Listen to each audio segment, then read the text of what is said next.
how many of you have any cravings for sugar?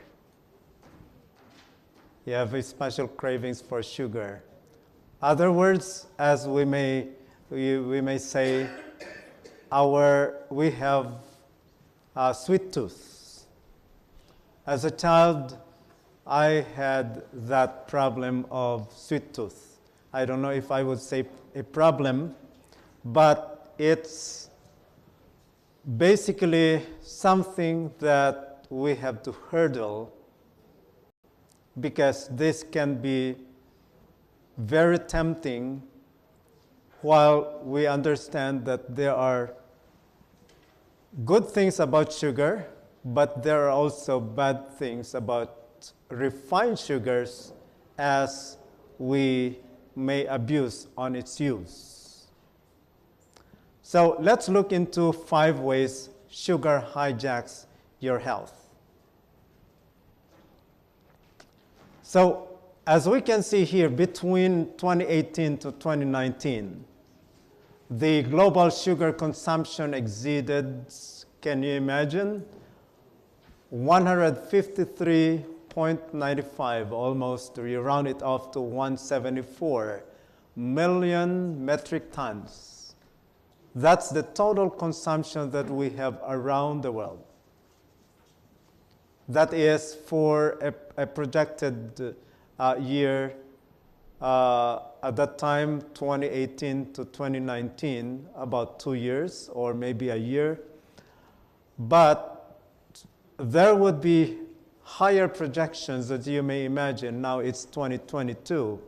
And so you may imagine that such consumption may have increased, especially when the COVID-19 pandemic came.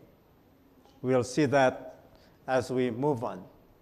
So among those who are consuming so much are the countries in India, European Union countries, China, the US, Brazil, and I would say even in the Philippines. And from the countries where we may have been born and raised, and that we understand that sugar is just part of our diet, not only at home, but we get sugars from different forms, different products, food products, just anywhere else. Now, you could see here, these are different forms of how sugar can be packaged. From ice cream to cakes, pastries, chocolates, candies, breads, and some others, right? Soft drinks, sodas. And even for those that they tag as healthy drinks, they have a lot of sugar. And the sugar that we are referring to is coming, of course, from plants. They come basically from beets, from sugar cane, and from other sources. And these sugars would be extracted from their natural form. They are concentrated. They are refined. For those of you who know about chemistry or biochemistry or general biology, general science, you understand that this form of sugar in chemistry, we call this as sucrose. Sucrose, it's a disaccharide. It has two types of sugars that are joined together. And so this disaccharide, or double sugar as we call, when the chemical bond is broken between these two sugars, then they would just become their two component sugars, such as fructose and glucose. Okay? So you are familiar with glucose, then you are familiar probably with fructose. Now there are those that extract them. The fructose may be taken out from it. Then you may have what we call high fructose corn syrup. They are extracted from corn. They are concentrated, and they are cooked. And then they are placed in different food products. So these are the forms of sugars that you find in a lot of processed products that you buy from the grocery. And then if you find white sugar on your table, your table sugar, they have the same chemical components. They have these sugars, sucrose at first, the disaccharide, and then when you eat it, the chemical bond that joins these two sugars together will just be broken by specific enzymes that would split these two, so that when the sugar gets into the bloodstream, it will extremely rise the sugar level in the bloodstream. So if you imagine yourself anything that you put into your mouth, especially these food products, they will find their way to the bloodstream. Okay? They would be processed through the digestive system. They go to the bloodstream after they are broken into their simple forms of sugar, and then they get immediately to the bloodstream. And what happens is that when sugar is just so high in the bloodstream, then this would cause the pancreas to bleed, quote unquote, with insulin. And you are familiar with insulin, that these are produced by the beta cells of the islets of Langerhans in the pancreas.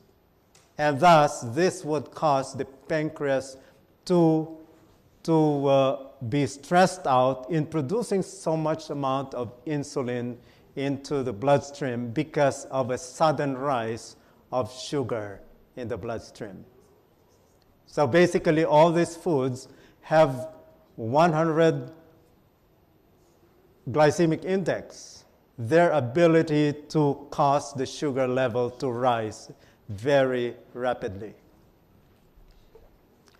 Now, you have seen here shelves that were emptied when the pandemic caused people to panic. Do you remember 2 years, probably approximately 2 years ago, when people went panic buying? And what were the goods that were taken out very rapidly? The breads, yes, the sugars, and those others, toilet papers included. All right. So they were emptied. Why people would like to bring in so much amount of food? Because if in case there will be problems with buying and selling, then at least they have some food to eat there. Now, let's see the next slide.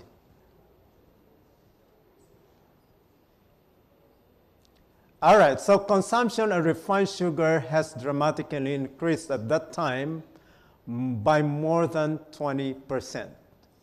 It may have increased higher from the time when people did panic buying, including the flours and the sugars, so they started to bake. And thus, you imagine that in spite of the pandemic that we must have had braced ourselves by improving our immune system, then we brought into our system something that could hijack our immune system. The sugars, the increased amount of sugar that was consumed at the time.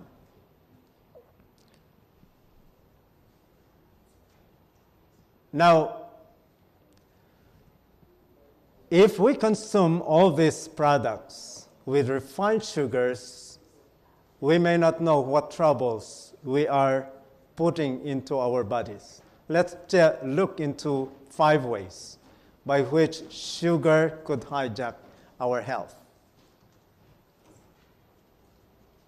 So generally, after we have consumed sugar, we start sneezing, we start coughing.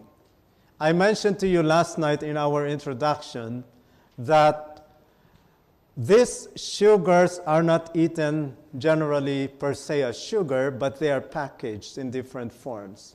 The ice cream, the cakes that we love, they are just so packaged beautifully that they are just so tempting. So let's look at these ways by which sugar could hijack our health. So the first thing is that refined sugar contains no fibers. There are no fibers, practically no minerals, no proteins, no fats, no enzymes. They are basically empty calories. Now they may have, sugar per se is a form of carbohydrates. So generally if you say carbs, you are speaking in general terms, which may refer to complex carbohydrates, including the fibers, including the starches.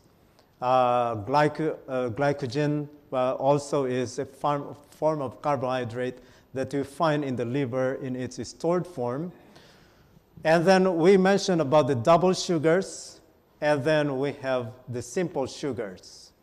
Now the simple sugar, as we said, they may be in the form of the sucrose, which is refined. It gets to the bloodstream, as we said, it will increase the sugar level. And that, because it's an empty calorie, it just has, probably you are familiar with the chemical formula of glucose, C6H12O6, as we recite in our chemistry classes. So this one has no vitamins, no minerals, and that if they are too much in the bloodstream, this would cause the body to react.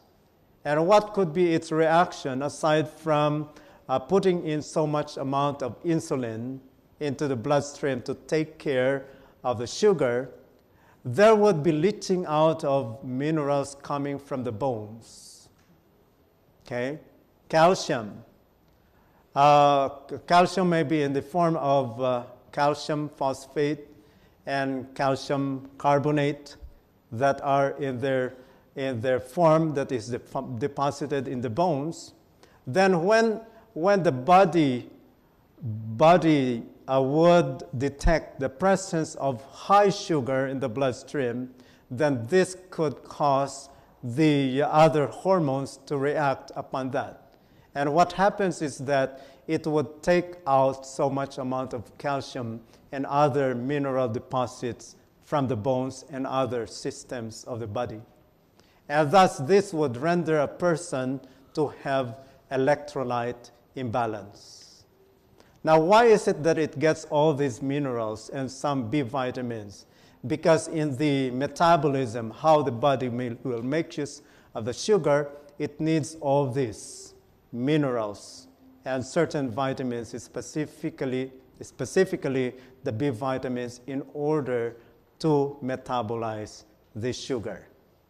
Now, of course, since it's too much, then the other organs of the body will have to react as well, such as the kidneys. The kidneys will have to readily take away the excess amount of sugar, and that you will find out if you examine your urine output, you will see that there is so much amount of sugar in the bloodstream.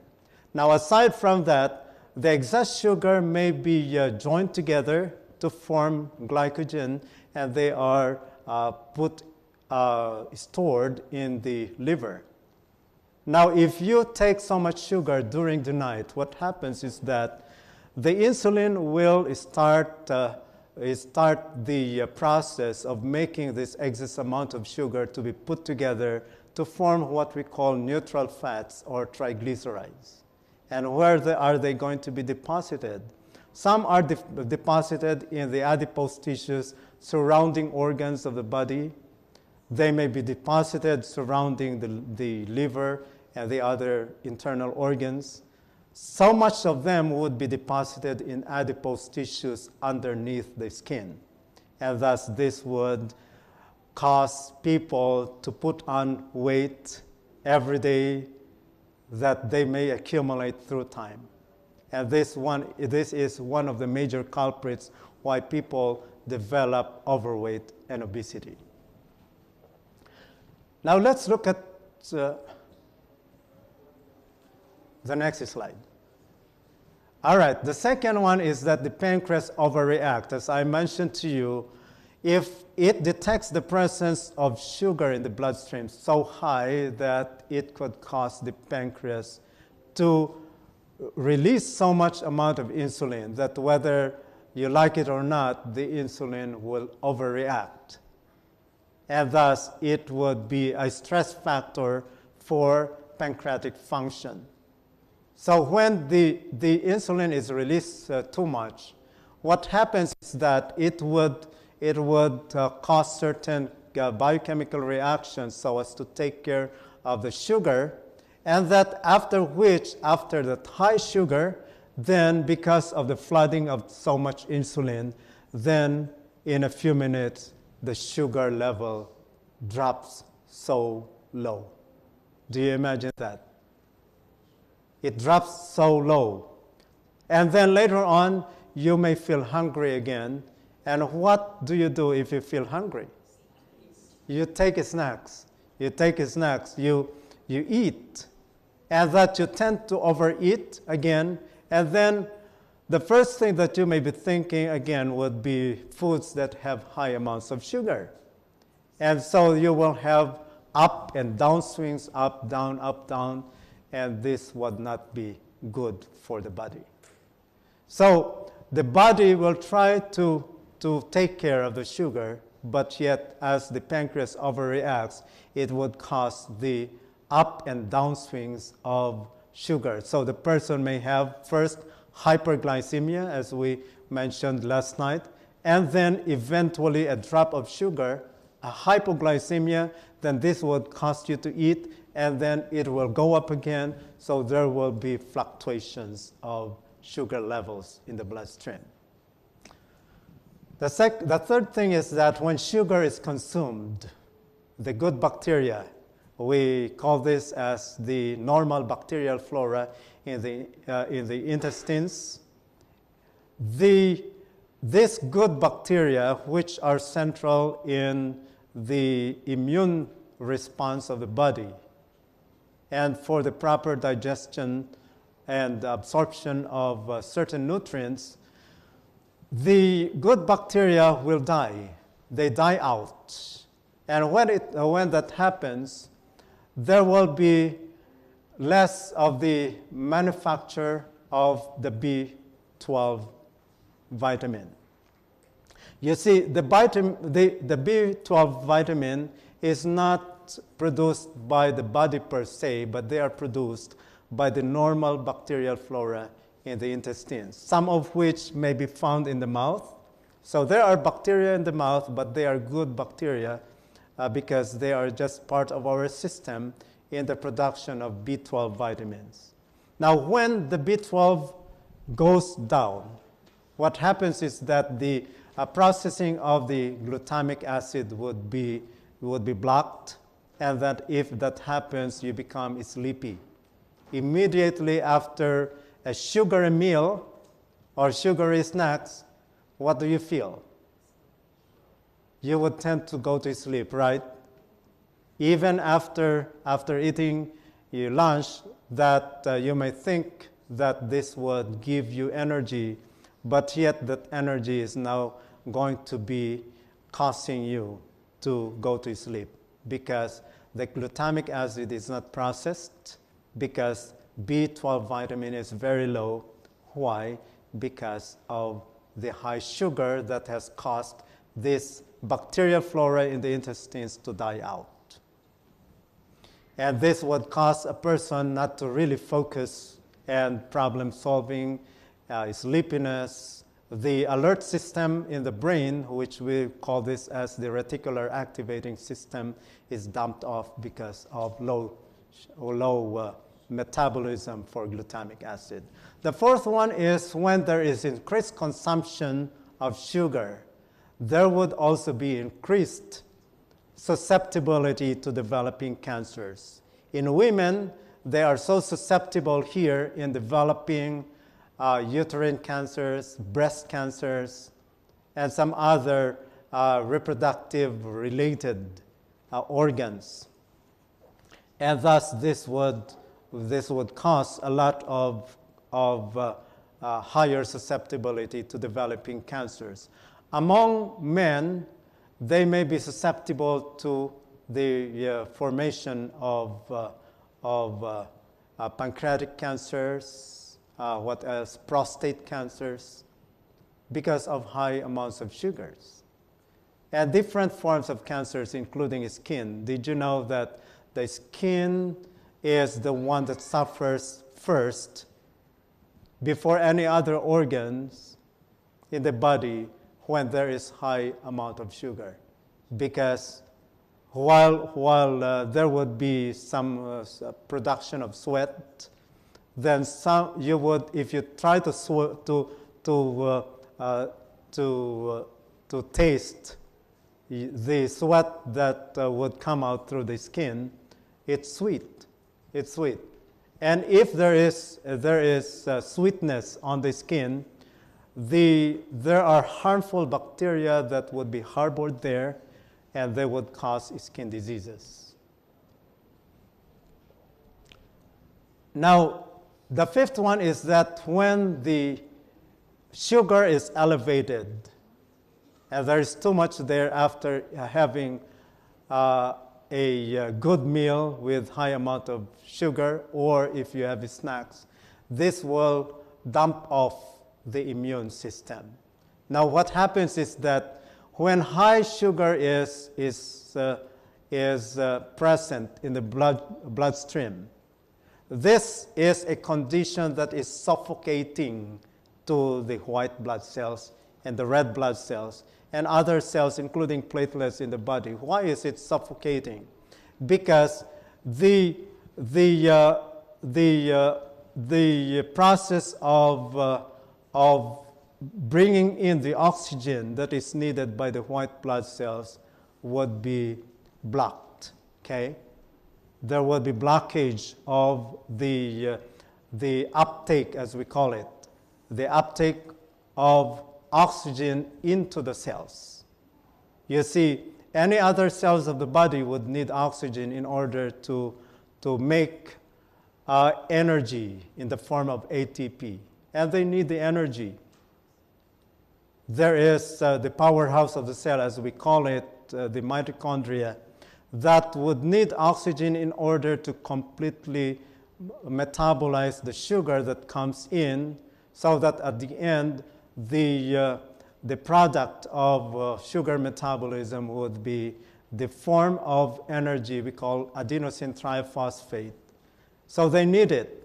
But then when this sugar is too much, it would cause the environment to sluggish, and that the uptake of oxygen into the cells would be hampered. And even with just a few seconds of inability of oxygen to get into the white blood cells will just literally die. In a few minutes, you would see that there are a lot of white blood cells to die. And that if it happens, of course, the white blood cells are known as the soldiers of the body, so that these are cells that would defend the body from invaders. Then you would be left without the ability to defend the body. Of course, the white blood cells, the term white blood cell is a general term which refers to different forms. So you may think of the lymphocytes, the neutrophils, the basophils, the eosinophils, the monocytes, and so on. The lymphocytes generally have two types, the B cells and the T cells. And the B cells are the ones that would produce antibodies. the T cells may be, some of which may be called natural killer cells. So if with high amounts of sugar, there would be a dumping off of the immune system, then this leaves the body so susceptible to disease. So would you like to take sugar again? No, not those refined sugars. There could be natural sugars that you get from the fruits, even from the vegetables. They are the ones that we like to eat. Why? Because they have all the nutrients, the vitamins, the minerals, the fibers that are needed. They are packaged naturally as given by God in their natural form. That's the type of sugar that we need to eat. And we'll elaborate this further as we will study. In our afternoon sessions, we will be looking into how we are able to partake fruits and vegetables in their natural form so that the chemical configuration of this in their natural form will never be altered, and they would be good for the body, but not for the refined sugars that we find in those crystals of sugar on the table sugar, not the type of sugar that you find in these food products, but it should be the natural sugar that we get from the fruits, the vegetables in their natural form. May the Lord bless us as we take good care of our bodies.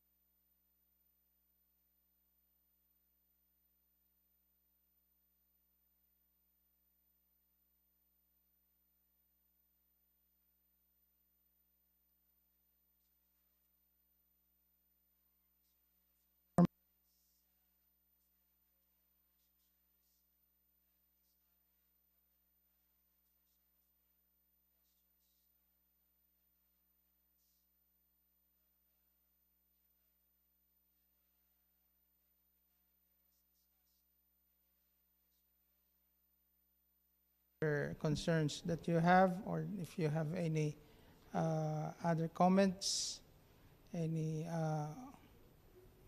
anyone who would like to? Okay, Helen. Yeah, what about the usage of substitutes, the saccharides, sweet and low? What is your opinion on those? No, I don't have I'm asking you to explain. All right. Okay.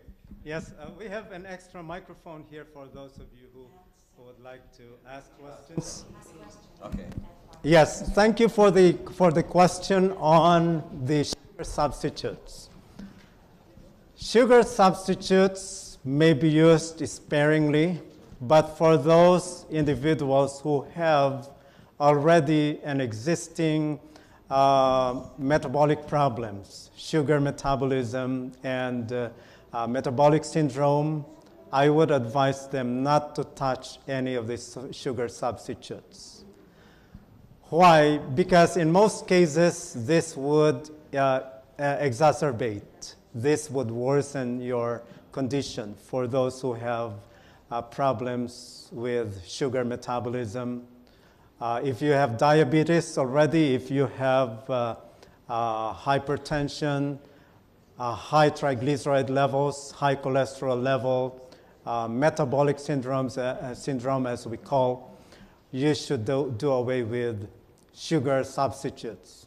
Okay, so what do you recommend besides the refined sugars and the substitute saccharides to play the part on the brain when you eat or drink something to give you that feeling on the neurons in the brain? What do we well, the do? fruit, and Yes. it's got sucrose in it, so they said to eat those in small portions. Yes. Is that correct? Yes, they should be correct. So that they should be eaten. For example, those fruits that we get we have to see to it that if you already have problems with your sugar metabolism, you can freely eat the fruits, but you should be choosy of the fruits to eat. So for example, you look for fruits that have low glycemic index, like the berries. The berries have low glycemic index. And then if you have fruits with high glycemic index and you like to eat them, for example, pineapples, then there is a way by which we can eat the pineapple in smaller portions though. What we can do is we just remove the peel very thinly, okay? And then see to it that the inner part of the peel, just beneath the outer part of the peel, you use that one because it's very bitter. To me it is, and I think most people would play the same effect on the brain. So what would you recommend besides refined sugars, substitute sugars? What would you recommend to fool the neurons in the brain where you can enjoy that tea, which is bitter, if you don't put sugar and lots of yeah, I I understand. think the Philippines, India, Europe, and the Asian countries are very high on tea, and I like tea myself. I cannot drink just tea because it's bitter, and so I want to put some kind of something to fool the neurons. So what's the point? Straight to the point for that. Okay, yes, there are several things that you can do. First is that you can use those dried fruits. For example, pitted dates. Then you have maybe raisins. What we do is we blend. Of course, you put a little amount of water so that you are able to blend the pitted dates. Blend them, and then you can strain if you don't like the fibers. But it would be good if you really blend with a good blender, you may just freely use it, pour it to your tea. Okay. The other thing that you can do is that you may use those unrefined sugars. So, for example, in the Philippines, we have what we call muscovado, or those brown sugars.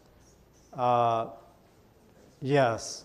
Those ones can be used, but since they are already concentrated, you have to use them very sparingly, which means that the amount of sugar that you put is so important that the glycemic load should not be high.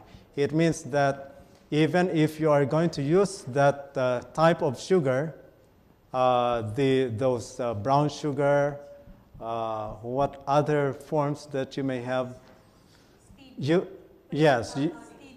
Stevia, you can make use of them, but again, a warning is that since they are too concentrated, you must be using them in smaller amounts. Yes. Honey can also be used, but again, since they are concentrated, you make use of them in small amounts. Yes, even if it is all natural, even if it is raw honey, you cannot use tablespoons of sugar. For 1 cup, for example, I would highly recommend just use half a teaspoon for a cup of tea. Okay? In smaller portions. Yes. So that you have to train yourself, train your taste buds to enjoy the lowest amount of sugar possible, because it's not easy. But we teach our people to enjoy the basic taste and the basic flavor of a food. So, for example, if it is tea, if it is a little bit bitter, why not? Why not? If it is a good type of tea, not all teas are good, right? See to it that you do away with teas that are caffeinated.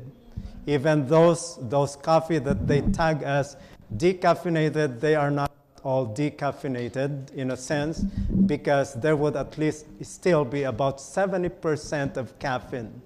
The decaffeinate, most of the decaffeinated would go only from 7% to about 15% decaf. But the rest of it will still be caffeine. So don't be ever fooled with the decaf term as they use. So if it is a little bit bitter, train yourself to enjoy the bitter taste, because that is a basic taste that God has provided for us. So that don't put too much sugar, because once your taste buds are deadened with too much sugar, then you will never enjoy other flavors except to put a lot of sugar. So get to that basic taste.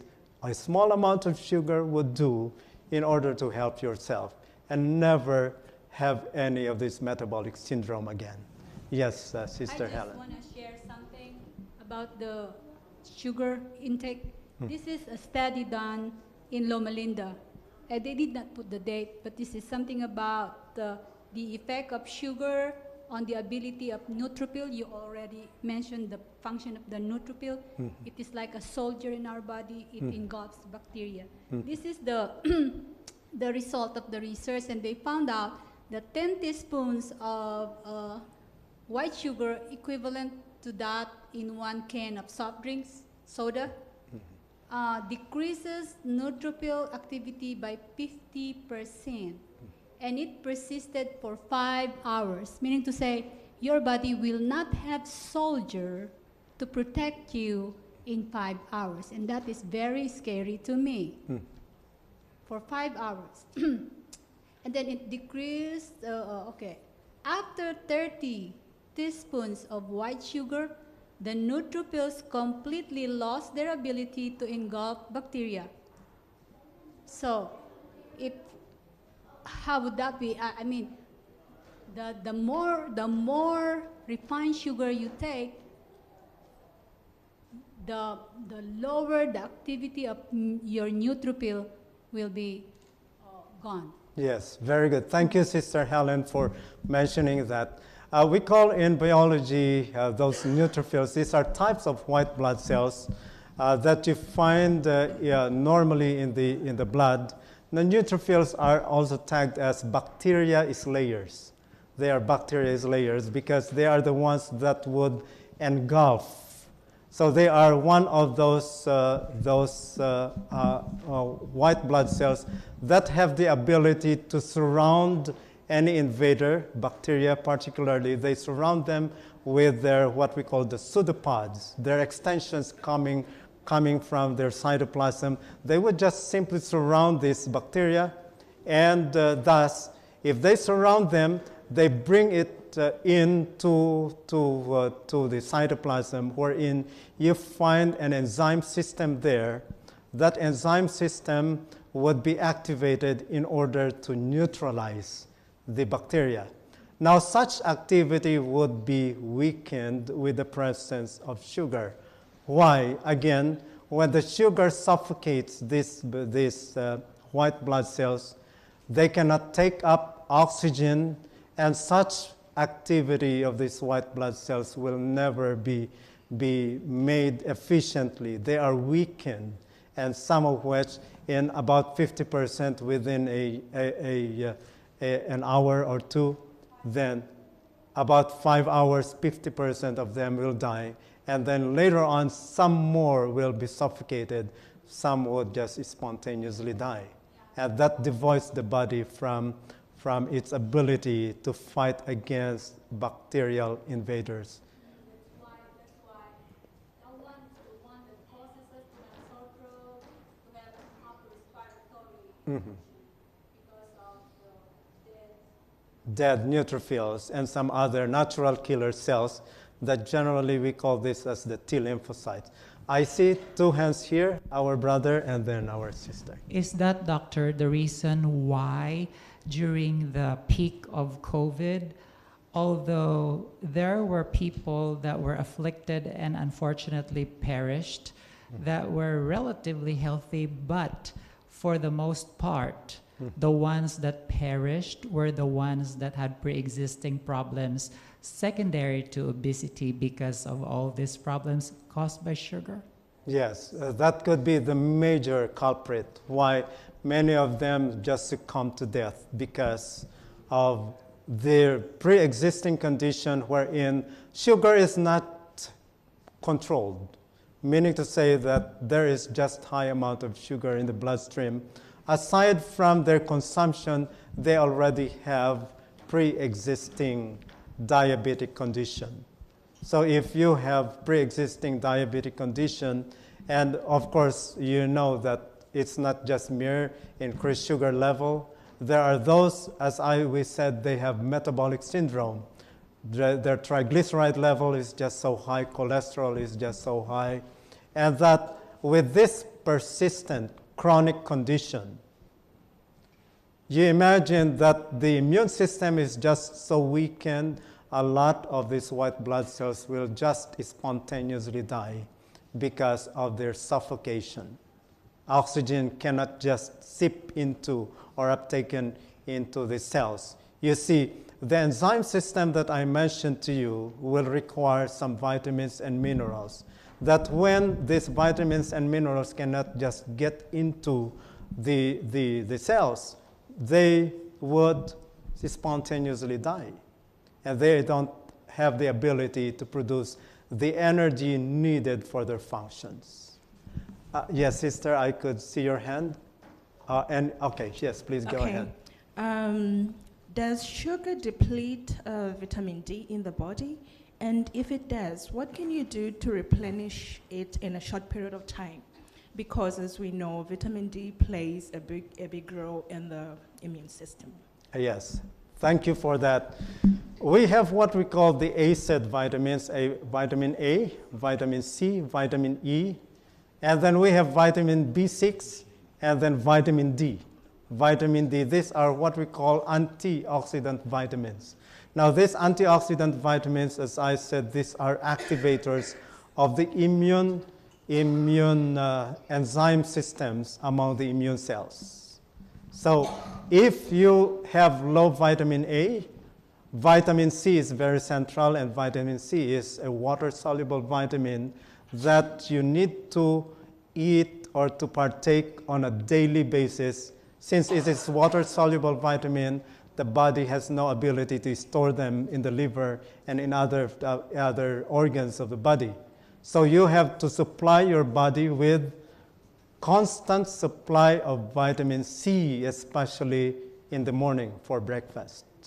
Okay? In the morning, I will emphasize this, and I will be emphasizing this again this afternoon in our study. So that here we have this antioxidant vitamins. And aside from vitamin C, we also have vitamin B6 and the B vitamins as water-soluble vitamins. They are not in any way stored in the organs of the body, not even in the liver. Thus, they have to be supplied every day, every morning, every time that we have our breakfast, they have to be supplied. Now, vitamin D is a very crucial antioxidant vitamin as well. It's not just for the bones, but it is also for other functions of the body, especially for the activation of our immune cells, the white blood cells, as we have been talking about. You see, if sugar causes the leaching out of calcium from the bones and from other organs of the body, then the vitamin D level also decreases dramatically. Okay? You see, in order for calcium to be deposited in the bones, you need the vitamin D to activate that enzyme system also in the deposition of calcium into the bones. So they are so connected to each other. Now, what will you do if your vitamin D is very low? Of course, the doctors would prescribe to you a vitamin D supplement. Now, you may need certain amounts in international units or maybe in milligrams for a certain amount of vitamin D. It depends on your level. So you have to have a basis of how low would your vitamin D be. Now, aside from that, If you are taking vitamin D supplements, then you have to see to it that you take also calcium supplements. And never, never, if you are taking vitamin D and calcium supplements, never take sugars in your diet. Okay? No refined sugars. And if you get your sugars from the fruits that you eat, you see to it that you have only a limited amount of that. Because once the sugar increases again, then there would be spontaneous leaching out of vitamin D and calcium from the bones. So what will you do then, aside from the vitamin D supplements and calcium supplements, and not partaking sugars? Aside from that, see to it that you regularly go to the sun. Okay? Have sunshine at least 30 minutes in the morning and 30 minutes in the evening. It depends on your skin pigment, on your skin pigmentation. Because for me, I need to stay under the sun for at least an hour or two. That's why you will see my melanin is just very high here. I love working in the morning and in the evening under the sun. And if your pigmentation is much higher, then you will need maybe more than 2 hours. For those who have a lighter pigmentation, it means that your melanin is just low. You can stay under the sun for maybe about 15 to 30 minutes, and that would be enough. Now, one warning. After you have exposed yourself to the sun, and the vitamin D has been synthesized through your skin, it's not the sun that provides you vitamin D. It is the sun that would activate the ergosterol and the enzyme system in the skin that will cause the production of vitamin D. Now, don't shower immediately after coming from the sun. It would be better for you to for you to take a bath before going to the sun. Under the sun, because you will be washing out those vitamin D that have been synthesized at the time if you shower immediately. Another thing is, don't overdo your exposure under the sun. Why? Because there would be quick production of vitamin D, synthesis of vitamin D, but there would also be quick dissipation and destruction of vitamin D that would cause the person to have vitamin D insufficiency or deficiency at that. Yes, brother, you were raising your hand? Okay, thank you so much. And we will learn some more. Don't miss those 2 important sessions this afternoon. God bless.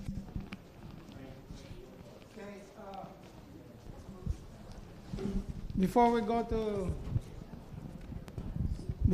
on a break, we'll have a special music to be given to us by Daniele Elnar.